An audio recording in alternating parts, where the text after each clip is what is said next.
গভীর রাতে নিস্তব্ধতা, কেবল খালের পানিতে হালকা ঢেউয়ের শব্দ। কিন্তু সেই নীরবতার আড়ালে চলছিল এক ভয়ঙ্কর শিকার অভিযান, যার পরিণতিতে ধরা পড়ে যায় রক্তাক্ত এক সত্য। সোমবার রাত 2:30টার দিকে পাথরঘাটা সদর ইউনিয়নের বাদুরতলা খালের মোহনায় গোপন সংবাদের ভিত্তিতে অভিযান চালায় বাংলাদেশ কোস্টগার্ড। সন্দেহ ছিল কিছু অসাধু চোরাকারবারি বনের নিরীহ হরিণ শিকার করে পাচারের চেষ্টা করছে। অভিযান দল পৌঁছতেই ধরা পড়ে চাঞ্চল্যকর দৃশ্য। জবাইকৃত দুটি পুরুষ হরিণ, পাশে শিকারের ফাঁদ, আর সেই রক্তাক্ত ঘটনার সঙ্গে জড়িত মোহাম্মদ হানিফ মিয়া। জব্দ করা হরিণ দুটির মোট ওজন প্রায় 160 কেজি।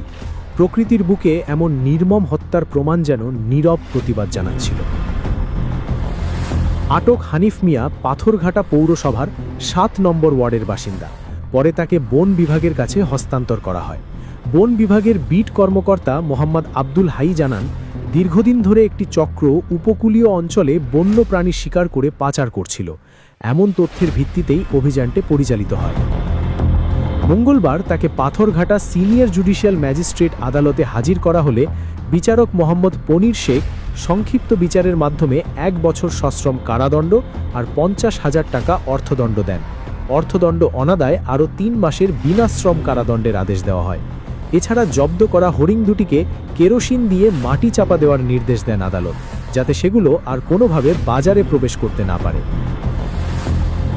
উপকূলীয় বনাঞ্চল ও সুন্দরবন সংলগ্ন এলাকাগুলো দীর্ঘদিন ধরেই বন্য প্রাণী শিকারের ঝুঁকিতে রয়েছে।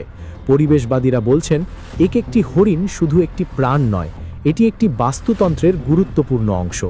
এমন শিকার অব্যাহত থাকলে প্রাকৃতিক ভারসাম্য মারাত্মকভাবে ক্ষতিগ্রস্ত হবে।